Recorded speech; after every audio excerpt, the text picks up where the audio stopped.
Assalamualaikum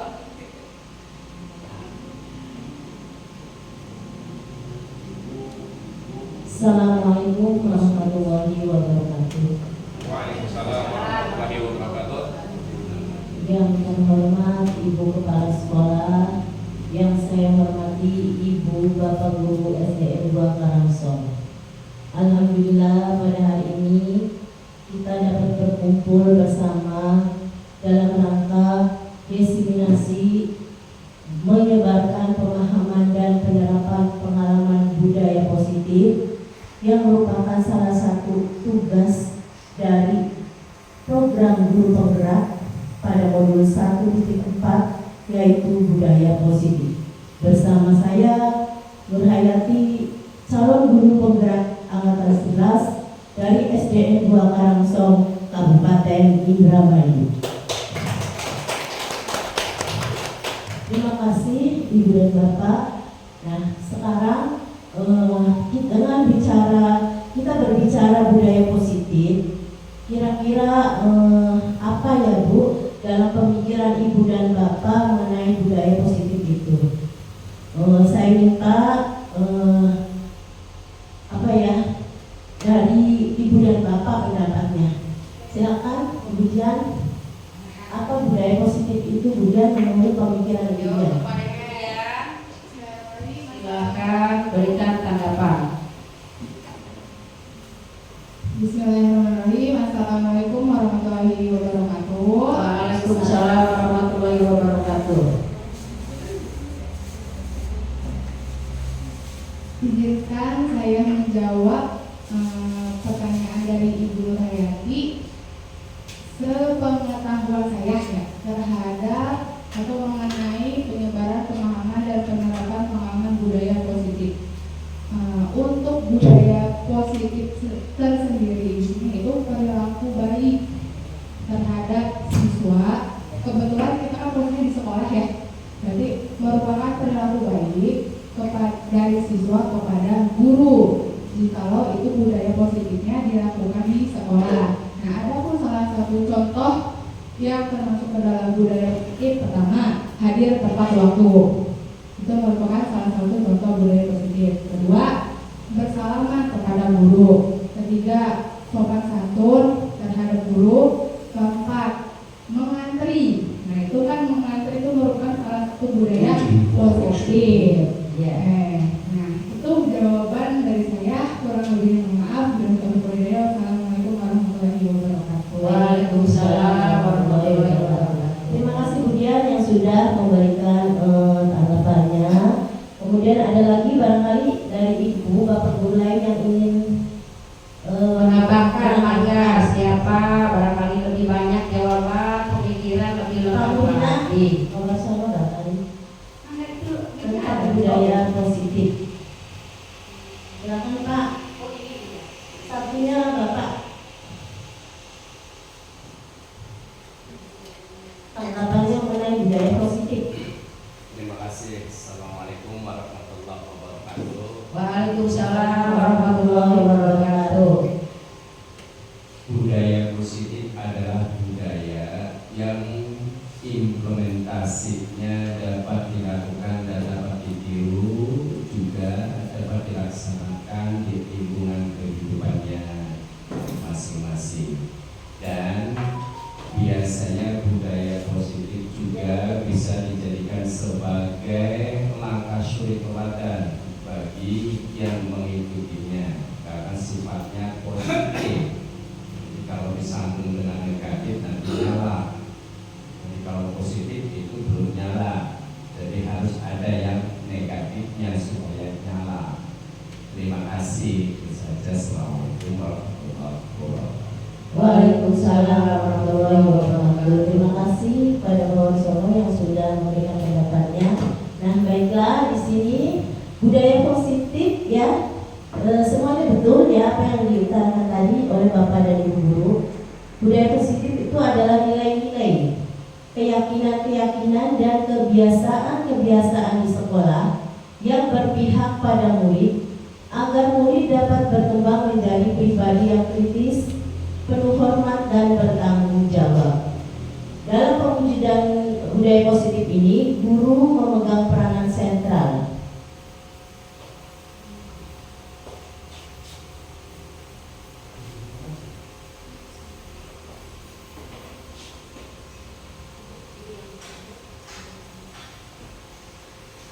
Dengan menerapkan konsep-konsep inti seperti disiplin positif, kemudian motivasi perilaku manusia, posisi kontrol restitusi, keyakinan sekolah atau kelas, dan penerapan segitiga restitusi.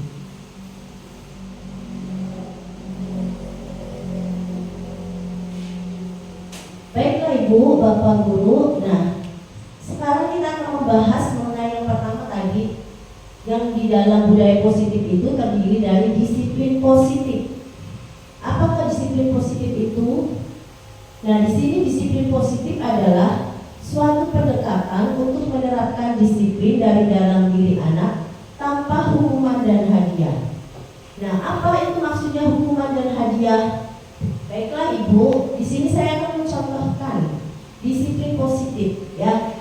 Ketika kita melihat anak kita terlambat datang ke sekolah, kemudian anak itu merasa takut akan dihukum oleh ibu atau bapak gurunya, sehingga dia datangnya itu pagi-pagi.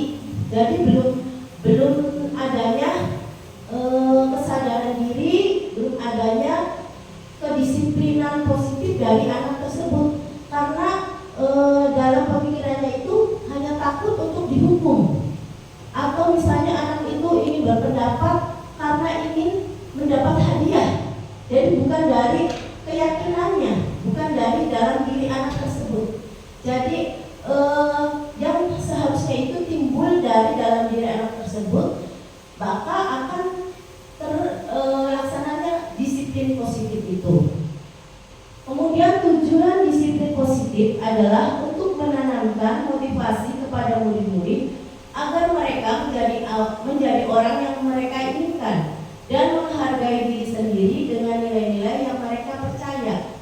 Motivasi ini berasal dari diri murid atau intrinsik, sehingga akan berdampak jangka panjang dan tidak akan berpengaruh dengan adanya hukuman dan hadiah.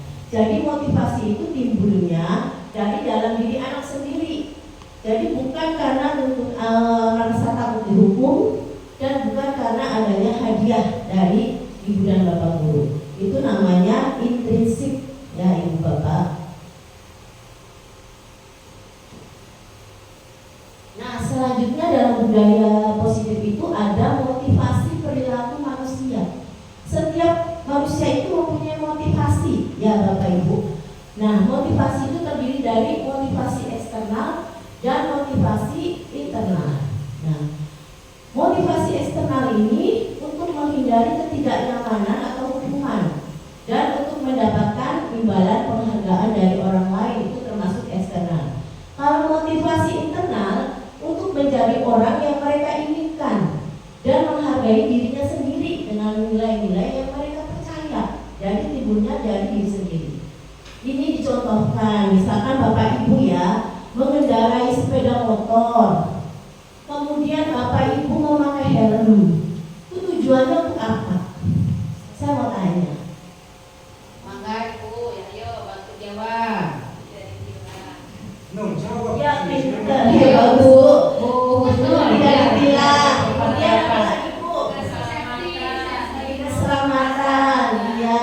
Ada nggak yang takut karena dia itu takut ditilang sama polisi ya? Nah itu rasa takut ditilang karena tidak memakai helm itu termasuk ke dalam motivasi eksternal. Ya, karena dia takut hukuman, ya bu, takut ditilang, itu ya bu ya. Nah, kalau tujuannya memakai helm untuk keselamatan, berarti adanya di internal, karena mereka ingin menghargai dirinya sendiri, mematuhi peraturan, ya, mempunyai keyakinan, ya, dengan nilai-nilai yang dipercaya bahwa memakai helm itu demi keselamatan. Ada lagi bu contohnya, misalkan anak-anak, ya tadi sudah yang seperti saya katakan tadi, anak-anak mengerjakan PR, contohnya lagi dihukum, jadi jangan terpaksa mengerjakan PR walaupun melihat pekerjaan temannya karena takut dihukum.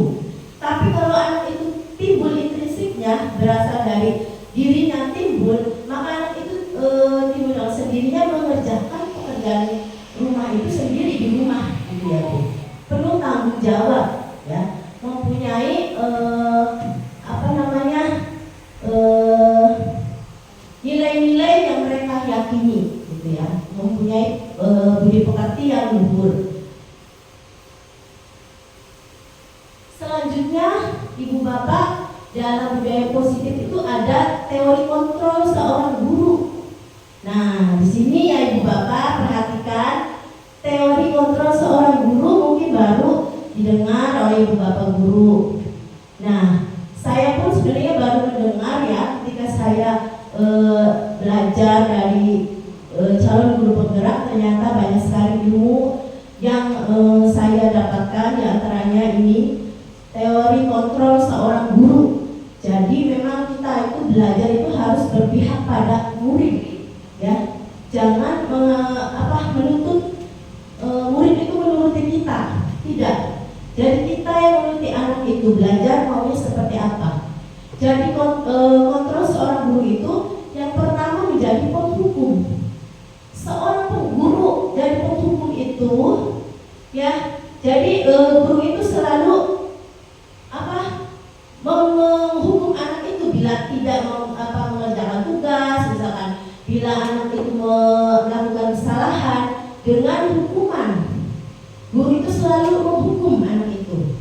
Tapi hukuman itu bukan saja hukuman fisik ya Bu, tapi psikis atau verbal yang dengan kata-kata pun akan menghukum anak itu dan akan teringat terus sampai kapanpun, ya. Dengan kata-kata, nanti saya contohkan kata-katanya apa, menghukum anak didik kita yang sampai anak itu akan teringat terus. Oh, Bapak guru itu menghukum saya, Bapak guru itu membuat malu saya, itu termasuk seorang guru penghukum, ya. Kemudian yang kedua, pembuat rasa bersalah. Nah, guru ini kontrolnya pembuat rasa bersalah itu, ya misalkan ini ya, merasa kata-katanya itu benar-benar halus terhadap anak, merasa bersalah dengan muridnya, misalkan sudah memarahi. Kemudian kita pun seorang guru itu harus apa Bu? Tidak, Ibu Bapak harus meminta maaf kepada murid kita, jangan segan-segan, karena setiap manusia itu pasti mempunyai kesalahan, tidak murid saja, ya, tapi gurunya pun sama-sama, gitu ya. Jadi di sini pembuat merasa bersalah itu nanti saya contohkan ya, contohnya. Kemudian sebagai teman, guru itu sebagai teman selalu menerima masukan muridnya. Jadi teman, gimana sih jadi teman Bu? Enak ngobrolnya dengan murid, gitu ya. Sebagai teman Ibu, terus muridnya suka sharing, suka ngobrol sama gurunya, senang. Nah, sebagai teman itu seperti itu. Kemudian sebagai pemantau. Sebagai pemantau itu guru memantau muridnya apakah mengerjakan tugas tidak, kemudian apakah muridnya itu melanggar peraturan apa tidak. Jadi guru itu memantau perilaku murid, itu sebagai guru pemantau. Kemudian sebagai guru manajer. Sebagai guru manajer itu guru membiarkan muridnya itu mempunyai solusi sendiri Bu. Solusi sendiri, misalkan punya masalah, anak itu bisa mengatasi solusinya dengan sendiri. Nah, guru hanya membimbing saja, gitu ya biar. Nah, lanjut. Ini contoh ya, seperti saya tanyakan, katakan tadi, contoh penerapan 5 posisi kontrol guru sebagai penghukum. Nah, biasanya nih Bu, Bapak, kata-kata ini pernah nggak dikatakan ke murid? Patuhi aturan saya atau awas. Nah, itu awas, kata itu adalah penghukum. Ini adalah penghukum dalam verbal ya, bukan fisik. Kemudian kamu selalu saja salah. Terus pasti selalu yang terakhir selesai, gitu ya.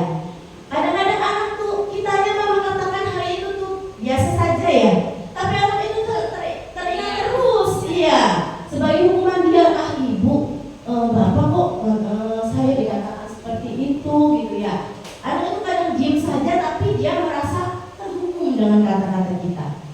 Nah, kemudian pembuat rasa bersalah. Nah, ibu sangat kecewa sekali dengan kamu. Pernah mungkin ya dikatakan itu secara tidak sengaja ya. Berapa kali bapak harus memberitahu kamu ya? Mungkin anak itu melanggar apa gitu kan? Jadi ini membuat rasa bersalah. Terus bagaimana coba kalau orang tua kamu tahu berbuat begini? Nah, kamu kan mungkin berkelahi. Kalau orang tua kamu tahu, nah itu membuat rasa bersalah seperti itu kata-katanya. Ya. Kemudian ada guru sebagai teman. Ayo bantulah demi bapak ya, misalkan kita lagi repot atau apa, meminta pertolongan sama siswa kita. Ayo bantu ibu ya nak, misalnya itu sebagai teman. Ayo ingat tidak bantuan bapak selama ini, misalkan gitu ya. Ya sudah, kali ini tidak apa-apa, nanti ibu bantu bereskan, misalkan anak tuh pekerjaannya berantakan, misalnya gitu kan. Nah terus berkata seperti itu, nah makanya itu sebagai kontrol guru sebagai teman. Nah sebagai pemantau, ini contohnya peraturannya apa? Apa yang telah kamu lakukan? Sanksi atau konsekuensinya apa? Nah itu lebih kepada tugas-tugas atau penilaian bapak ibu dalam peraturan atau tugas anak ya sebagai pemantau itu tugas seorang kontrol seorang guru. Yang terakhir yaitu sebagai manajer. Nah, apakah kamu tahu kesalahanmu? Apakah kamu meyakininya? Jika kamu meyakininya, apakah kamu bersedia memperbaikinya? Ini manajer itu lebih mengena kepada murid kita ya Bu. Bagaimana kamu memperbaiki kesalahanmu? Nah, ini adalah kontrol manajer. Dan dari 5 posisi kontrol guru, ini yang terbaik adalah posisi manajer. Jadi kita sebagai guru itu harus ada di kontrol manajer, ya. Kita harus tahu kesalahan anak kita, misalkan apa, kemudian dipanggil anak itu diajak bicara. Kamu sudah tahu nggak kesalahan itu apa tadi, gitu kan? Kemudian misalkan tahu, terus apa yang kamu harus perbaiki? Tidak kesalahanmu, harus apa yang harus diperbaiki? Nah itu ya. Kamu melanggar keyakinan kelas yang mana? Gitu. Karena nanti ada kesepakatan bersama. Ditanya anak itu, kemudian kamu mau memperbaiki tidak kesalahanmu? Terus gitu ya. Jadi seperti itu. Kita sebagai guru harus berada di posisi manajer. Nah Bu, sebelum ganti ya Bapak Ibu, saya mau tanya. Nah, sekarang pasti ada di hati Ibu setelah saya paparkan ini nih. Saya mau nanya, posisi Bapak Ibu itu ada di mana? Apa sebagai teman sehari-hari? Apa sebagai pemantau? Apa sebagai penghukum? Nah, sekarang saya mau tahu jawabannya Ibu Husnul. Ibu Husnul sebagai guru kelas berapa Bu? Kelas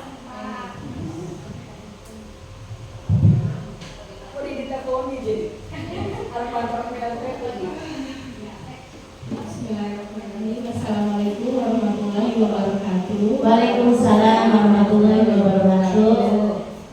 Izinkan saya menjawab ya Bu pertanyaan dari Bu Hayati. Ini mengenai pribadi saya ya Bu ya, sebagai di posisi mana gitu yang tadi sudah dipaparkan. Ini mah pribadi, kalau saya itu ya semua ada. Semua ada. Di posisi manajer ada, di posisi tadi ya penghukum juga mungkin salah satunya ada ya Bu ya tadi. Tapi tidak semuanya saya lakukan gitu. Tidak semua, mungkin ada, mungkin itu di luar kesadaran gitu ya mungkin apa gitu. Nah itu segitu saja ya Bu ya. Mohon maaf, kurang lebihnya mohon maaf. Wassalamualaikum warahmatullahi wabarakatuh. Waalaikumsalam warahmatullahi wabarakatuh. Terima kasih Bu Husnul yang sudah memberikan pendapatnya. Ya Bu ya, memang kita sadari ya semuanya itu ada dalam diri kita. Tapi kita berupaya dalam 5 posisi kontrol ini yang lebih baik adalah manajer ya Bu. Dari 5 posisi kontrol ini yang harus kita lebih tekankan itu adalah di posisi manajer. Kenapa Bu di posisi manajer? Nah, ini alasannya. Guru berbuat sesuatu bersama murid, mempersilahkan murid mempertanggungjawabkan perilakunya dan mendukung murid agar dapat menemukan solusi atas permasalahannya sendiri. Jadi biarkan murid kita menemukan solusinya untuk mempertanggungjawabkan tingkahnya. Maksudnya permasalahannya itu diselesaikan dengan solusinya sendiri. Kemudian posisi manajer mengacu pada restitusi yang dapat menjadikan murid sebagai manajer bagi dirinya sendiri, sehingga tercipta identitas positif atau berhasil pada diri murid.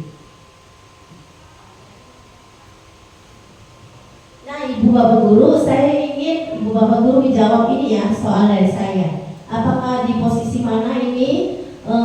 Pertanyaan saya yang pertama adalah saya kecewa sekali dengan kamu. Kira-kira itu ada di posisi kontrol yang mana? Saya pengen dengar Pak Mujina menjawab. Nomor 1 pertanyaan saya ini berada di posisi kontrol yang mana? Silakan Pak Mun. Kontrol bersama. Untuk posisi kontrol apakah saya kecewa sekali dengan kamu, kalau tidak salah itu bagian yang kedua. Ya betul. Apa tuh kamu? Merasa bersalah. Tangan dulu. Bagus kamu ya. Berarti memperhatikan Iya. ya. Yang kedua, kamu tidak pernah benar melakukannya. Saya minta Ibu Yaya. Posisi kontrol mana Bu Yaya? Apakah kamu tidak pernah benar melakukannya? Berarti di posisi Ada apa? Bersalah, ada menghukum, ada bersalah ya. Kamu tidak pernah benar melakukannya. manajer apa teman apa pemantau. Kamu tidak pernah benar melakukannya. Apa Bu? Menghukum. Iya, sebagai posisi penghukum. Terima kasih Bu Yaya. Nah, selanjutnya Bu, apa rencanamu untuk menyelesaikan masalah ini? Saya ingin suaranya Ibu Neneng.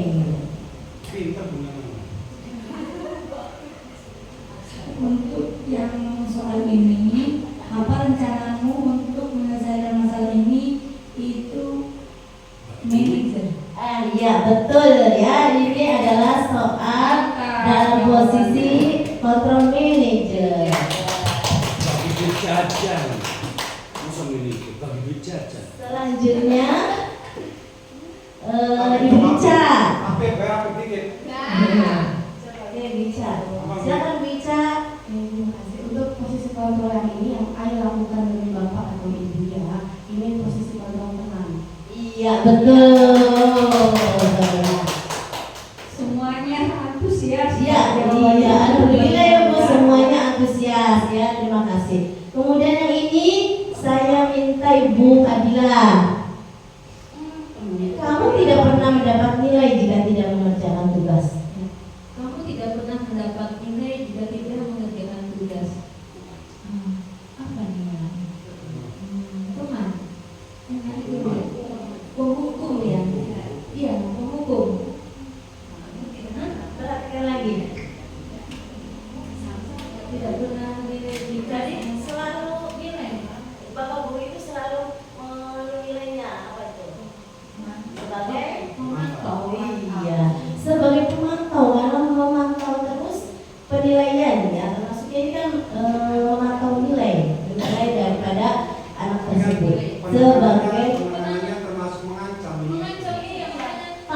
tidak pernah mendapat nilai jika tidak mengerjakan tugas, tapi lebih memantau ya penilaiannya, lebih ke ininya. Mungkin kalau yang mengancam itu redaksinya gini, kamu tidak akan pernah. Nah, kalau tidak pernah, Kalau di sini penekannya kan dari tidak pernah. Nilai, jadi nilainya gitu. Kalau yang mengumum Nilai. itu tidak akan pernah mendapatkan nilai. Jadi ini Ancam. ada posisi pemantau kalau saya ya, pemantau ya Bapak Ibu.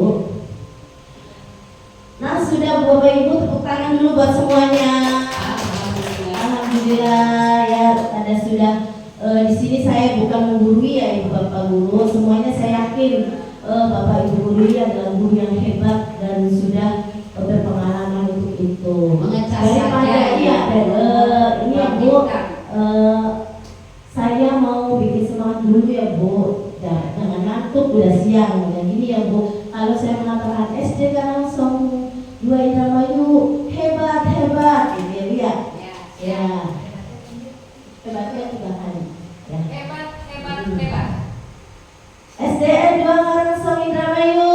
Hebat, hebat, hebat. Karangsong 2 Indramayu.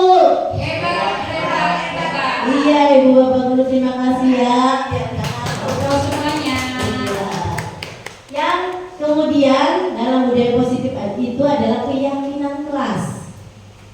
Mengapa ada keyakinan kelas bukan peraturan kelas Bapak Ibu? Yang saya tahu kemarin-kemarin itu adalah peraturan kelas ya, bukan keyakinan kelas kan?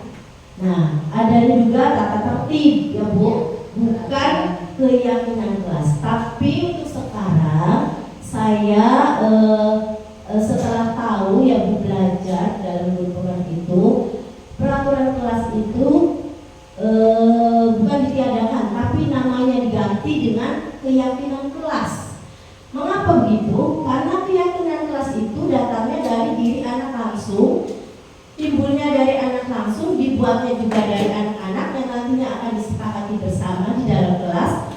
Tapi peraturan kelas itu yang buat itu kan bukan anak-anak ya, yang buat ibu bapak guru ya, yang buat itu khusus untuk peraturan sekolah, jadi untuk umum ya. Jadi kita mengapa dinamakannya keyakinan kelas. Nah, di sini guru berperan dalam mewujudkan terbentuknya keyakinan kelas dengan adanya kesepakatan antara guru dan murid. Jadi ada di dalam kelas saja Bu, kita bersepakat antara guru dan murid. Jadi kesepakatan kelas ini akan berbeda antara kelas 1, 2, 3, 4, 5, dan 6. Sesuai kesepakatan mintanya anak seperti apa dengan gurunya. Itu berbeda ya Bu. Keyakinan kelas berupa pernyataan-pernyataan universal yang mudah diingat dan dipahami dan harus diterapkan di lingkungan sekolah, maksudnya khususnya di kelas ya, untuk murid dan gurunya. Bagaimana Bu cara merumuskan keyakinan kelas? Nah, langkah awalnya dengan meminta siswa untuk menuliskan keyakinannya. Jadi kita di dalam kelas itu meminta anak-anak, yuk kita mau belajar seperti apa nih di kelas. Kita buat peraturan kelas kita, mau apa, ya kan? Kemudian membahas keyakinan yang sudah tulis. Kemudian anak itu, waktu saya ke anak itu memang saya bagikan ini ya Bu, post-it. Nah, anak itu menulis Bu, terserah, bebas maunya apa, ditulis keyakinannya dia. Saya mau misalkan jangan membuang sampah sembarangan, jangan mengganggu misalkan, apa ada itu banyak ya dia. Kemudian membahas keyakinan yang sudah ditulis, dibahas keyakinannya. Mengapa dibahas? Karena di dalam keyakinan kelas ini Bu, tidak boleh ada kata-kata negatif, Bu. Maksudnya negatif di sini tuh jangan, tidak boleh, itu nggak ada. Jadi misalkan kita jangan membuang sampah sembarangan anak tuh ya, tapi kita modifikasi dengan kata-kata positif, buanglah sampah pada tempatnya. Jadi jangan ada jangan, tidak boleh, itu negatif, tidak boleh ditampilkan kata-kata seperti itu. Jadi dikemas oleh kita. Misalkan tidak boleh datang terlambat di dalam kelas, gitu ya. Jadi tidak boleh dihapuskan. Datang baguskan Bu ya. Jadi yang ditampilkan adalah kata-kata yang positifnya. Ya, itu dengan memilah keyakinan kelas, terus mengubah keyakinan kelas agar menjadi kalimat positif. Tentu anaknya kan belum tahu tuh negatif semua kata-katanya, jangan, tidak boleh, gitu ya. Tidak boleh makan dan minum. Saya juga seperti itu mendapatkan dari anakku ya Bu. Kemudian kita rubah, gurunya merubah sendiri seperti ini. Sepakat, baru contrek, sepakat anak-anak. Nah, menyepakati keyakinan kelas bersama antara anak dan guru. Nah, ini contohnya Bu, ada yang kemarin saya lakukan pada peserta didik saya. Ini anak tuh dibagi, kemudian anak menempelkan keyakinannya sendiri. Kemudian dalam kegiatan ini sebenarnya video, tapi PPT nggak bisa divideokan ya, jadi saya inikan saja. Sebenarnya seperti ini. Kemudian anak setelah menempelkan, saya tadi menyepakati ditulis. Ini anak-anak sepakat tidak? Sepakat, saya tulis. Ya. Kemudian saya betulkan yang negatif menjadi positif, yang tidak boleh dihilangkan, semuanya seperti itu. Dan kemudian jadilah seperti ini hasil dari anak semua ini Bu. Hasil dari anak semua. Kemudian saya rangkum menjadi kesepakatan kelas. Isinya positif semua kan? Masuk kelas tepat waktu, mendengarkan penjelasan guru, menjaga kelas tetap bersih dan rapi, bicara yang sopan dan baik, saling membantu, mengingatkan teman jika melakukan kesalahan. Nah, silakan Bapak Ibu, saya di sini mengajak Bapak Ibu membuat kesepakatan kelas. Ya, mau Bu, Bapak? Siap tidak? Iya. Ini harus dilakukan Bu, insya Allah. Jika ingin peserta didik kita mempunyai karakter ya, mempunyai tanggung jawab dari dirinya itu timbul, maka harus ada kesepakatan. Ketika mereka mengingkari kesepakatan ini yang sudah dibuat mereka, nah nanti kita akan mengundang dia dan menanyakan, kenapa kamu melanggar kesepakatan kamu yang sudah kamu sepakati bersama, gitu ya. Nah, setelah itu yang terakhir Bu dalam budaya positif itu adalah segitiga restitusi. Nah, cara menanyakannya itu seperti apa tadi? Ketika anak mempunyai kesalahan nih, kamu tentu punya alasan mengapa melakukan itu. Ya, jadi anak punya kesalahan itu jangan langsung begini, langsung kepret misalkan ya, jangan sekarang ya, langsung dihukum gitu, tidak boleh Bu. Sekarang kita itu harus memanggil anak itu ya, kemudian menanyakan adakah cara yang lebih efektif untuk mendapatkan apa yang kamu butuhkan. Nah, ini validasi tindakan yang salah, menanyakan keyakinan, menstabilkan identitas, keyakinan kelas apa yang telah kita sepakati. Nanti disebut itu kamu ingin menjadi orang yang seperti apa, gitu ya, ditanyakan muridnya. Nah Bu, apa sih disebut segitiga restitusi itu? Segitiga restitusi adalah proses menciptakan kondisi bagi peserta didik untuk memperbaiki kesalahan mereka.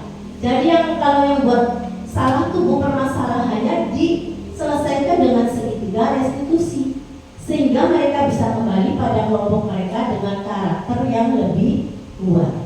Biasanya kan ada Bu, kalau kita menghukum peserta didik tuh, kemudian anak tuh jadi nggak berangkat ke sekolah, minder ya, jadi don gitu Bu ya, itu tidak boleh Bu ya. Nah, segitiga restitusi dalam menyelesaikan masalah ini guru yang berperan sebagai manajer menerapkan segitiga restitusi dalam menyelesaikan masalah melalui 3 tahap dengan tujuan mengarahkan murid menjadi pribadi yang mandiri dan bertanggung jawab.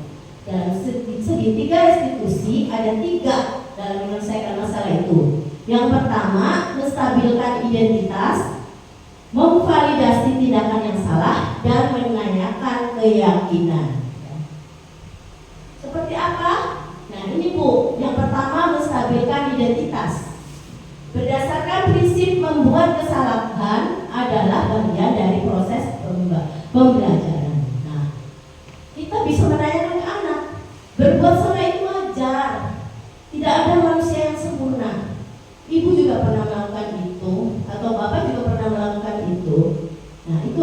menstabilkan identitas yang jadi membuat kesalahan adalah bagian dari proses pembelajaran. Kemudian validasi tindakan yang salah. Kita memvalidasi anak tersebut berdasarkan prinsip setiap perilaku berupaya memenuhi suatu kebutuhan tertentu. Misalkan, kamu pasti mempunyai alasan mengapa melakukan itu. Padahal kamu bisa melakukan yang lebih baik dari ini ya. Jangan takut salah dalam mengambil keputusan misalnya gitu ya. Jadi anak tuh memang sama kita di apa ya? Di rangkul ya. Dibuat anak tuh nyaman dengan kita gitu ya Bu. Kemudian menanyakan keyakinan. Berdasarkan prinsip teori kontrol bahwa pada dasarnya kita memotivasi secara intrinsik. Intrinsik itu timbul dari diri dalam anaknya itu tersendiri. Nah, misalkan kita apa nilai-nilai yang telah kita sepakati, kamu tuh berbuat salah itu tuh kira-kira apa ya nilai-nilai yang telah kita sepakati? Nah, tanyakan apa bayangan kita tentang kelas yang ideal? Nah, kamu mau jadi orang yang seperti apa? Jadi menanyakan keyakinan terhadap anak tersebut. Nah, ini adalah sebenarnya ini video ya. Jadi ini dapatnya kayak gini. Ini video ketika ada seorang siswa saya yang saya lihat saya lihat itu namanya tuh Citalin ya. Ketika jam masuk sekolah itu tidak dia membuang sampah sembarangan, membuang gitu ya, tidak di dalam tempat sampah. Kemudian anak itu saya panggil, saya tanya, saya selesaikan masalah itu dengan segitiga restitusi yang tadi sudah dipaparkan ya. Anak itu saya tanya benar tidak Citali kamu tadi Bu lihat membuang sampah sembarangan? Iya Bu benar. Nah, keyakinan kelas apa yang sudah kamu langgar? Nah, saya lihat seperti itu. Karena keyakinan kelasnya sudah ada dan disepakati bersama. Oh iya Bu, itu saya sudah membuang sampah sembarangan, melanggar kebersihan kelas, gitu kata dia. Oh iya, nah itu salah tidak menurut kamu? Salah Bu, terus bagaimana cara kamu untuk memperbaikinya? Iya Bu, saya nanti tidak akan membuang sampah sembarangan lagi, kata dia tuh ya. Seperti itu. Terus saya mengatakan bahwa setiap manusia itu mempunyai kesalahan, pernah berbuat salah. Ibu juga pernah berbuat salah, tapi harus memperbaikinya. Dan iya Bu, nah sekarang Citali mau nggak memperbaikinya? Mau. Kira-kira kapan mau memperbaikinya? Mulai besok dan seterusnya, insya Allah Bu, saya tidak akan buang sampah sembarangan. Ya setelah itu ya udah kita sepakat ya, kita bersalaman kemudian kembali ke kelas. Nah seperti itu Bapak Ibu. Nah sekarang saya mau bertanya sekali lagi, apakah Bapak Ibu bersedia membuat kesepakatan kelas? Bersedia ya Bu. Setiap kelas 1 sampai kelas 6 itu harus ada kesepakatan kelas. Itu untuk kelas sendiri aja Bu, untuk menjaga ketertiban di kelas, kemudian untuk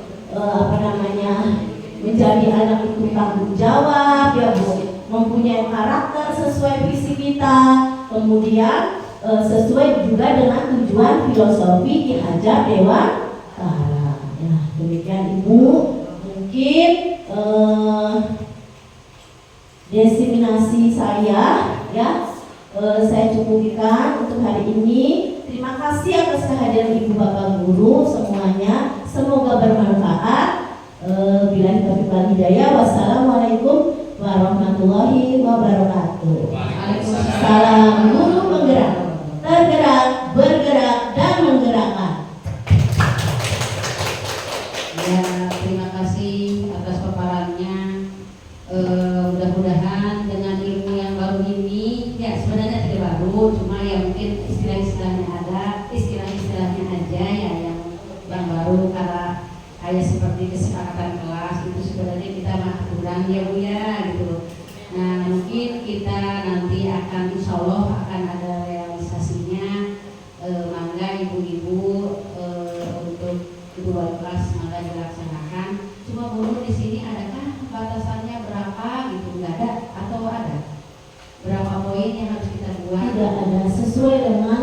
kesepakatan para ibu dan ibu bapak guru dengan muridnya tidak ada. Jadi ya menurut saya yang pokoknya saja Bu. Jadi yang jangan terlalu banyak itu sepakatnya, yang pokoknya aja. Gitu ya. Kalau yang udah jalan dulu berapa itu? Saya tadi 6. Oh, nah, maka mungkin sekitar segitu ya Bu ya, kita buat, kita bersama-sama.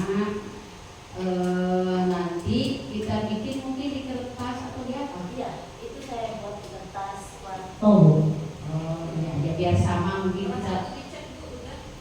Oh ya, lebih hebat. Iya, mana ada satu?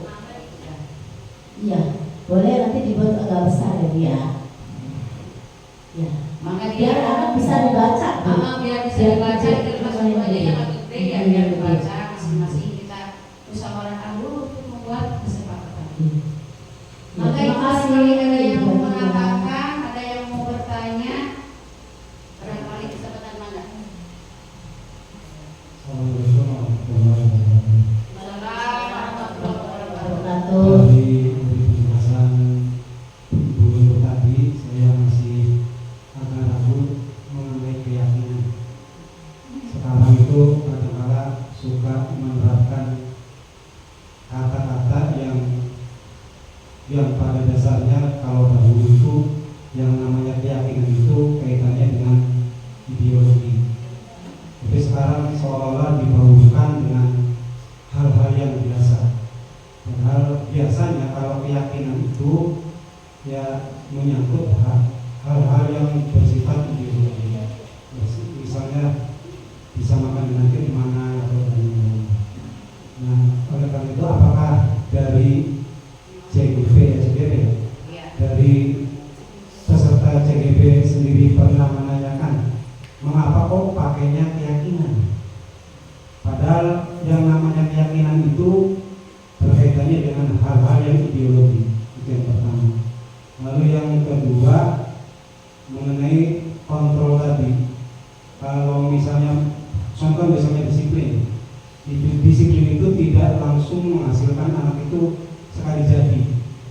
Dan pada kenyataannya sekarang walaupun sudah diterapkan beberapa kurikulum, beberapa misalnya apa ya, tapi pada hasilnya sekarang itu banyak anak-anak siswa atau siswa-siswa yang melakukan hal-hal yang negatif seperti halnya tawuran atau yang disebut dekadensing moral itu. Itu saja dari saya. Terima kasih. Assalamualaikum warahmatullahi wabarakatuh. Waalaikumsalam warahmatullahi wabarakatuh. Saya ingin menjawab ya pertanyaan kamu yang pertama, yaitu mengenai keyakinan. Sini keyakinan kelas atau ya kesepakatan itu adalah memang kata-kata itu timbul dari program dari guru program tersebut Pak. Kata-kata itu sudah ada mengenai mengapa keyakinan kelas, karena itu timbul dari diri anak tersebut. Jadi dari diri anak tersebut timbul rasa intrinsiknya, jadi seolah-olah meyakini ya. Seperti contohnya juga sama dengan kita meyakini, waktu itu dicontohkan juga meyakini dengan adanya Tuhan yang Maha Esa gitu. Kita yakin ya bahwa adanya Allah, adanya Tuhan. Itu keyakinannya tuh timbulnya dari diri gitu Pak. Jadi makanya inilah kata-kata keyakinan gitu. Pernah itu ada juga yang menanyakan seperti itu. Jadi keyakinannya itu sama seperti seolah-olah kita meyakini Tuhan itu ada, kita tuh Allah itu ada, kita percaya, yakin. Nah, yakinnya seperti itu. Jadi misalkan contohnya yakin keyakinan kita itu misalkan di kelas itu keyakinannya tidak akan datang terlambat misalnya gitu. Nah, kitanya itu timbul dari diri kita gitu. Jadi tidak dengan dari orang lain atau tidak dari bapak guru paksaan atau adanya hukuman atau imbalan. Jadi itu sudah ada ke dalam diri kita, seolah-olah apa sih sudah melekat gitu, itu keyakinan itu Pak. Mungkin itu ya yang bisa saya jawab. Sementara ini itu jawabannya yang saya dapat. Sebelumnya juga ada yang bertanya. Bantu. Nanti Bisa saya bantu. yang kedua ya, yang kedua itu mengenai budaya positif yang susahnya gitu ya, yang merealisasikannya budaya positif. Memang susah Pak. Saya juga yang sudah itu menerapkan, udah disepakati bersama. Tadi pagi pun masih ibu kepala sekolah menegur siapa yang piket hari ini. Lihat tuh sapanya. Aduh, saya juga setelah ibu kepala sekolah pergi, saya juga sempat ngomong, ayo kata saya tuh, siapa ini yang melanggar kesepakatan bersama. Saya katakan ke anak-anak, saya juga merasa aduh, saya ini belum berhasil, ya kan? Biasanya susah. Kenyataannya dengan program itu kenyataannya tuh susah gitu ya, terrealisasinya tuh. Jadi ya mungkin itu perlu waktu, perlu sabar, namanya anak kita di usia-usia masih dini ya, masih perlu bimbingan dari ibu bapak gurunya. Kecuali mungkin anak yang udah SMA ya, itu mah sudah ngerti SMA. Nah kalau kita masih perlu terus aja Bu, mulutnya nggak mau diem ya, maksudnya harus terus ngomong biar anak itu sedikit demi sedikit jadi bisa menjadi baik gitu. Maka Pak Warsono yang ingin menyampaikan tambahan dari jawaban saya. Maka Pak.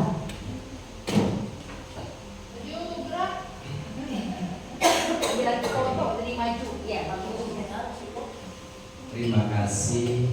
Saya rasakan dalam tegangan saya itu kayak tegang.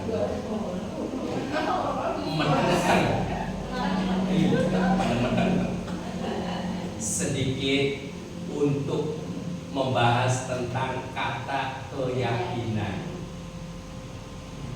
Saya yakin dan yakin dibuktikan dengan faktanya yang yakin, bener-bener yakin itu bener, yakin bener, yakin. Nyata fakta benernya yakin. Untuk meyakinkan keyakinan kita itu, maka kita coba untuk membuktikan bahwa keyakinan itu dapat dirasakan secara yakin. Nah, sekarang supaya enggak meteng-teng, coba. Karena di sini saya senengnya sama yang masih sendirian. Nah, saya nanya ke Ibu Ica, ini ada angka. Angka mana yang paling Ica senengi? Enggak usah ditulis aja di kertas, jangan kelihatan saya. Tulis supaya ada yang menyaksikan. Supaya ada yang menyaksikan. Tulis angka mana yang Ica senengi. Ini untuk mengetes keyakinan bahwa yakin itu yakin, bener yakin. Sudah? Supaya ada saksi, kan itu kan saksi, tulisan itu saksi kan? Jadi artinya tidak bohong, yakin. Di sini udah? Saya buka. Angka di sini apakah ada di lembaran ini? Enggak ada. Apakah ada di lembaran ini? Ada nggak? Ada.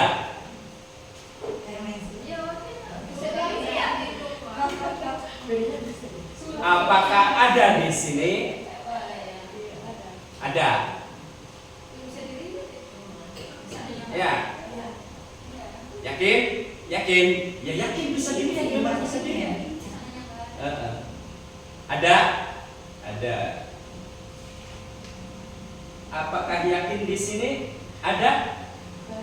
Enggak ada. Di sini ada? Enggak ada. Ini bagus. Angka yang disenangi oleh Hija ini bagus. Angkanya kapal wayang, wayang apa? Cungkring. Nomor yang disenangi ini nomor 13. Benar?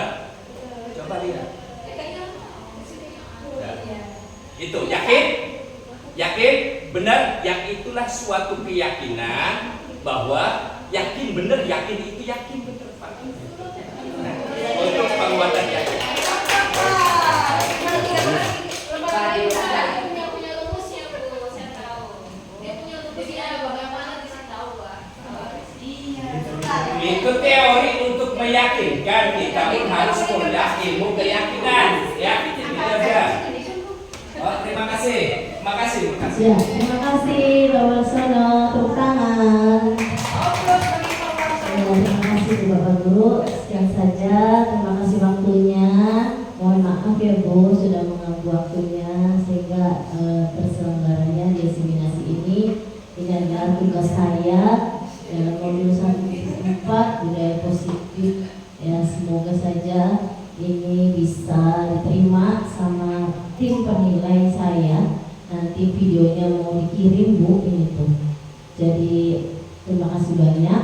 Wassalamualaikum warahmatullahi wabarakatuh. Warahmatullahi wabarakatuh. Terima kasih Bu Nur ya. Terima kasih semuanya.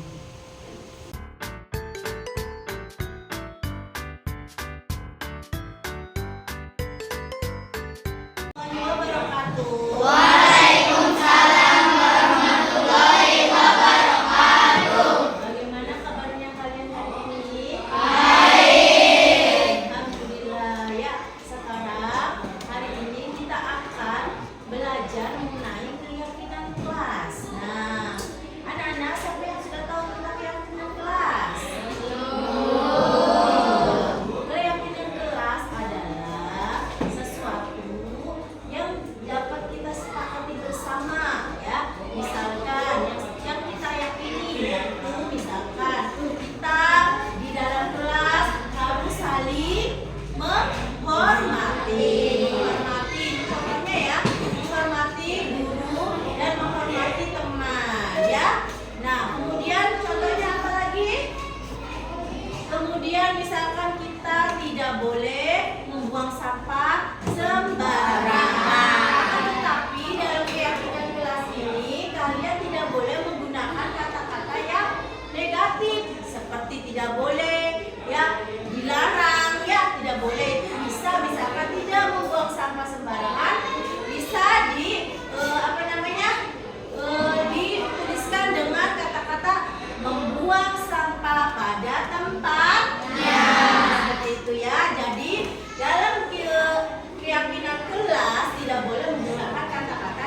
kalian tulis.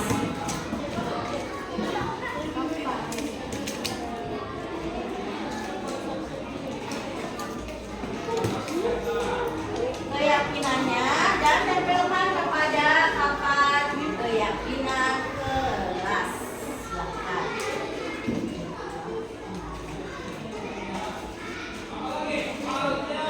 Silakan ya, ditulis dulu.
apa ini?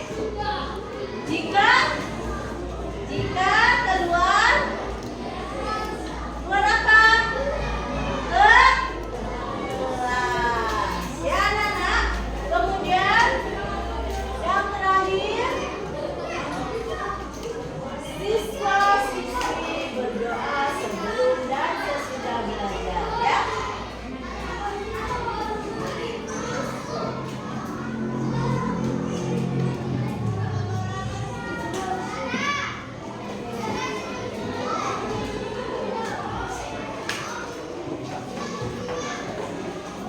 Nah, anak-anak, baiklah, ini adalah ya keyakinan kelas kalian yang sudah kalian tulis dan harus disepakati bersama ya. Nah, ini harus apa? Dijalankan ya. Tidak boleh di apa? Karena sudah disepakati, tidak boleh dilanggar ya. Harus dikerjakan. Nah, terima kasih. Kalian sudah membuat keyakinan di kelas dan sudah menyepakati bersama. Nah, semoga kalian dapat melaksanakan ya keyakinan kelas dengan baik dan penuh tanggung jawab. Terima kasih anak-anak. Assalamualaikum warahmatullahi wabarakatuh.